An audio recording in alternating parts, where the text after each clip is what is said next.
কিন্তু আল্লাহর কালামের উপরে বিশ্বাস রেখে ওয়াসওয়ায়ে শয়তানি থেকেও নিজেকে বাঁচাইতে হয়। কারণ জিনদের ভেতরে কিন্তু ইবলিস শয়তান আছে, অথচ এ শয়তানকে আল্লাহ তাআলা ইবাদতের জন্য বানাইছেন ও 4000 বছর ইবাদত করেছে। পৃথিবীর এমন কোনো জায়গা নাই যেখানে সেজদা দিয়া আজাজিল শয়তান গোলামি করে নাই, ইবাদত করে নাই।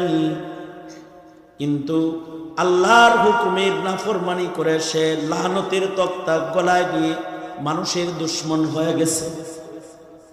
জিন জাতিকেও আল্লাহ তাআলা বানাইছেন, তারাও অদৃশ্যের সৃষ্টি। ফেরেশতাদেরকে নূর থেকে বানাইছেন, জিনদেরকে আগুন থেকে বানাইছেন।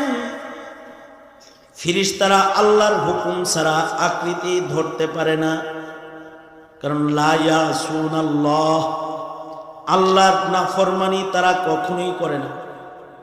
যদি আল্লাহ পাক তাদেরকে আকৃতি ধইরা নবীদের কাছে পাঠায় তো নবীর কাছে যায়, আকৃতি ধারণ করে মরিয়মের কাছে পাঠাইছে, গেছে।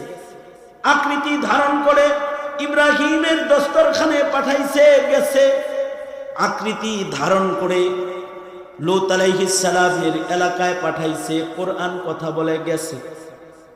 তবে তারা আকৃতি ধরে তখন যখন মালিকের নির্দেশ হয়। কিন্তু জিন্নাতের অবস্থা হলো অদৃশ্যে তারা থাকে বটে, কিন্তু তারা আকৃতি ধরার ক্ষমতা সংরক্ষণ করে এবং আল্লাহ তাদেরকে ইচ্ছা শক্তি দান করেছেন। মানুষকে যেমন ইচ্ছা দান করেছেন, জিনদেরকেও নফস ইচ্ছা দান করেছেন।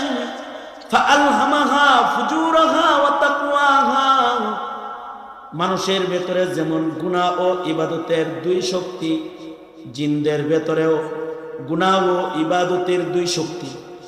তাদের এই ইচ্ছা বাস্তবায়ন ক্ষমতা আল্লাহ তাআলা তাদের দান করেছেন। ইচ্ছা করলে তারা নিজের ইচ্ছায় ইয়াতাশাক্কালু বি আশকালিন মুখতালিফাতিন, তারাও ইবাদতের জন্য তৈরি। ওমা খালাকাতুল জিন্না ওয়াল ইনসা ইল্লা লিয়াবুদুন, জিন এবং ইনসান উভয়কেই আল্লাহ তাআলা ইবাদতের লক্ষ্যেই বানিয়েছেন।